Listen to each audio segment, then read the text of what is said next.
이번 제 총선이 민주당에 크게 압승을 했습니다. 현장에서 느끼는 민심은 우리 나라를 정말 나라답게 해라. 그리고 국민의 삶이 너무 어렵다. 국민의 삶을 좀 잘 살펴라. 이런 민심이었습니다. 21대 국회는 바로 그런 일, 국민 민심이 만들어 놓은 국회이기 때문에 국민들의 민심을 따라서 그런 일들을 해 나가야 된다는 그런 호소를 제가 우리 당선자님들에게 호소를 했는데 그것이 우리 당선자님들 귀에 크게 들리셨던 것 같습니다.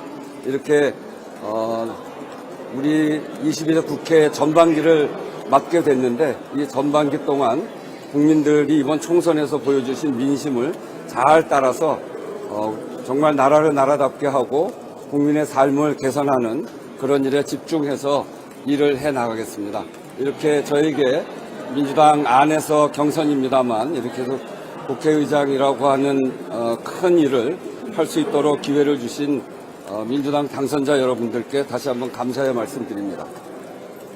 결과를 예상하셨나요? 최선을 다해서 했습니다.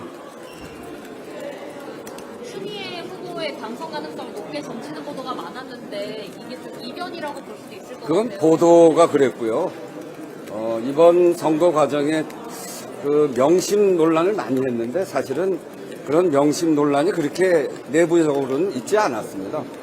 정성호 후보하고도 이제 사퇴 이후에 제가 하는 을지로위원회 공부하는 아침 모임에 와서 제가 물어봤더니 내가 나서는 게 대표한테 부담이 될 수 있겠다. 친명 좌장이라고 하고 친구라고 하는데 그래서 그게 좀 부담이 돼서 관뒀다고 하는 이야기를 제가 들었고요. 그리고 두 분의 단일화도 아무래도 제가 당 안에서 여러 가지 활동을 제일 많이 했잖아요. 을지로위원회도 그렇고 기후위기 그린 뉴딜 연구회도 그렇고 또 기본사회위원회 그리고 후쿠시마 원전 오염수 방류 저지를 위한 총괄대책위원회 또 홍범도 장군 기념사업회 이사장 이렇게 하면서 저 활동을 같이 했던 분들이 굉장히 많습니다. 그래서 저는 이것은 무슨 이변이나 이렇게 보지 않고요. 그런 과정에서 제가 우리 국회의원들 또 당선자들이 제 활동을 잘 알기 때문에 그런 걸 보고 선택했으리라고 생각해요. 그리고 두 분 단일화는 아무래도 이제 제가 오랫동안 활동을 하면서 관계를 맺어온 국회의원들과 당선인들이 많기 때문에 그것 때문에 단일화를 하고 그랬던 것으로 보여집니다. 그래서 친명이 어디로 쏠렸다 이런 얘기는 언론의 과한 추측이고요. 저도 제가 이재명 대표의 경선 선대위원장도 했고 기본사회위원회 위원장을 이재명 대표가 하는데 앞으로 그 민주당 또는 이재명 대표의 미래 비전이라고 할 수 있는 기본사회위원회 부위원장도 하고 있기 때문에 이재명 대표가 누구를 향해서 이재명 대표의 마음을 줬다거나 그런 건 전혀 아닌데 언론이 너무 과도하게 이야기한 거 아닌가 싶습니다. 검찰 압수수색 과정에서 공정하게 대응해야 된다는 소리도 좀 있었던 걸로 아는데 국회의장이 대신을 했는데 압수수색 관련해서 어떻게 보셨나요? 아니 그러니까 지난 윤석열 정권이 들어서고 국회에 압수수색이 22번이 있었습니다. 근데 그 중에 95%가 민주당과 관련돼 있는 압수수색이에요. 그러니까 이거는 최소한의 균형도 이루지 못하는 일이고 정말 압수수색이 꼭 필요한 일인가에 대해서도 압수수색 결과 이후 뭐를 압수수색했는지를 보면 매우 이거는 그 의도적인 압수수색이 아닌가 이렇게 보여지는 경우가 굉장히 많습니다. 압수수색할 때는 국회의장의 동의를 얻어야 되는 것이기 때문에 저는 그 부분에 대해서 아주 엄격하게 꼭 필요한 일인지를 살펴보고 엄격하게 하겠다라고 하는 거고요. 그게 국회의 상권 분립을 위해서도 필요하고 국회가 국민들에게 위임받은 권한을 잘 지켜내는데도 매우 필요한 일이다 이렇게 생각을 해서 저는 그 부분에 대해서 아주 엄격하게 관리하겠다 이렇게 말씀드립니다. 단일화하는 관점에서 비판을 내셨었는데 관련해서 이번 당선에 영향을 미쳤습니다. 아무래도 국회에서 후보가 단일화하는 경우는 별로 없습니다. 그러니까 출마를 하면 후보들이 끝까지 가서 경쟁하고 하는 게 보통의 우리가 이제 그 알고 있는 여의도 문법이거든요.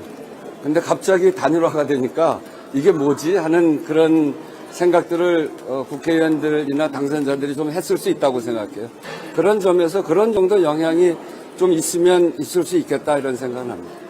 저희 정경 발표에서 어떤 점을 좀 중점적으로 호소하시는지 저 그런 점들입니다. 그러니까 이번 국회 22대 국회는 22대 총선에서 드러난 국민들의 민심 그거를 잘 반영해야 된다. 그 민심은 나라를 나라답게 하고 국민을 살기 좋게 하라는 거다. 그래서 제가 앞으로 국회의장으로서 하는 그 기준은 국민에게 도움이 되냐 도움이 되지 않냐, 국민의 권리를 지키는데 그게 바른 길인가 바르지 않은 길인가, 이거 중심으로 보겠다.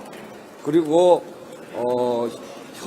여야 간의 협상을 존중합니다. 제가 원내대표를 했던 사람이고 그렇기 때문에 협상을 존중하는데 국민의 민심에 맞지 않게 협상이 이루어지지 않는거나 그냥 끌려가게 할 수는 없습니다. 왜 그러냐면 그 제도나 이런 협상 내용이 국민에게 도움이 되는 방향으로 가야 되는데 도움이 되는 게 분명한데도 안 되면 그건 국민에게 손해가 가는 일이거든요. 국회의장은 당연히 국회의원을 대표해서 국민의 이익이 되는, 국민의 권리를 지키는 그런 것들을 여야가 협의해주고 나아가길 바라는데 그것이 도저히 안 된다고 한다면 저는 국회법도 여야가 합의해서 만드는 법이 있다고 생각하죠. 국회법이 여야 합의로 만드는 거잖아요. 국회법에 따라서 국회법에서 규정하고 있는 국회의장의 권한 이런 것들을 최대한 살려서 그런 그 국민에게 도움이 되는 국회가 될 수 있도록 해 나가겠다 이렇게 생각합니다.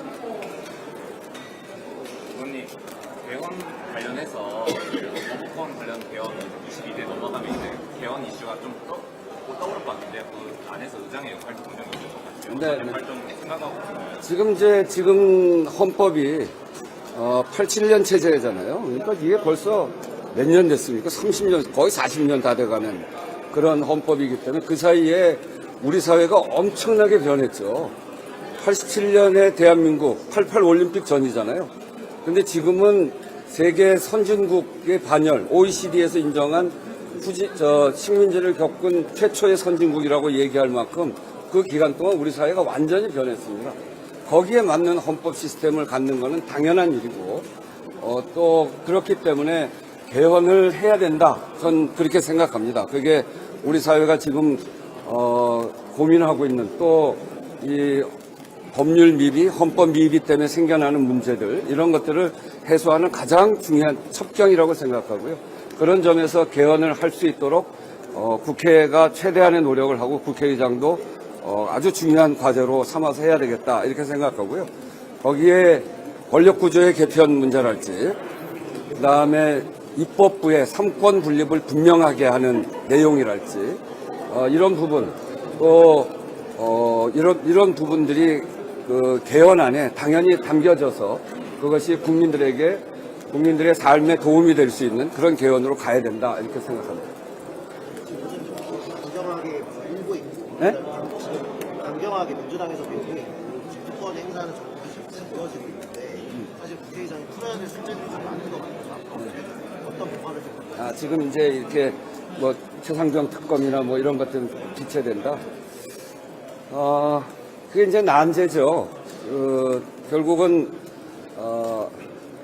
민주당에서 이제 법안을 제출해서 국회를 통과했는데 대통령이 거부권을 계속하고 있잖아요.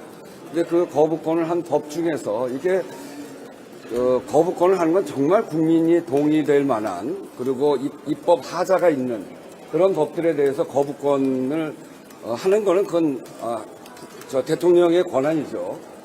그래서 거부권은 대통령의 권한이라고는 생각합니다만 국민들에게 꼭 필요한 법안 그런 것들을 지속적으로 거부한다는 것은 헌법에 정한 입법권은 국회에 있다라고 하는 국회의 입법권을 부정하는 일이다, 침해하는 일이다 이렇게 생각합니다.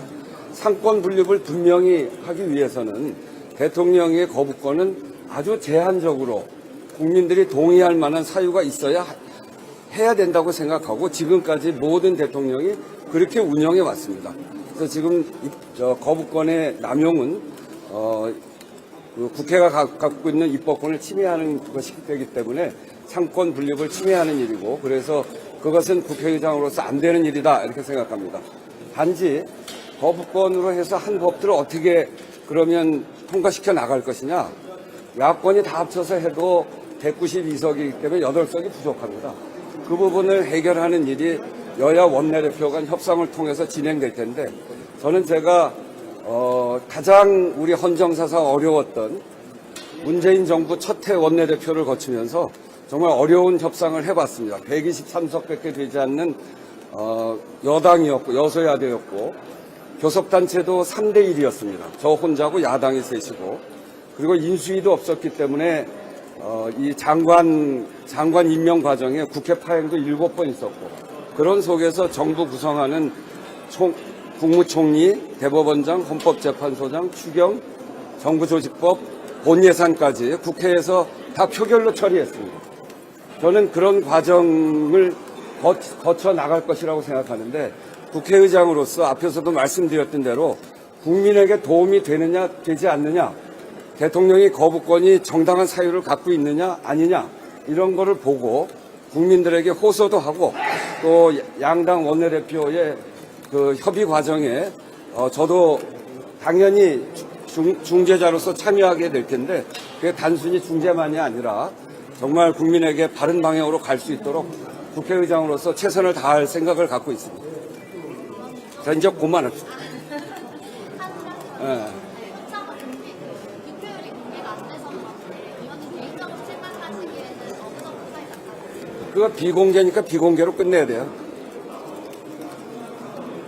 그럼 혹시 여야 이제 원내대표 간의 그 협상 이런 게 잘 안 될 시 좀 직권 상정 같은 것도 이렇게 고려를 하고 계신가요? 뭐 잘 안 될 때는 아까도 얘기했던 대로 여야 간 협의를 존중합니다.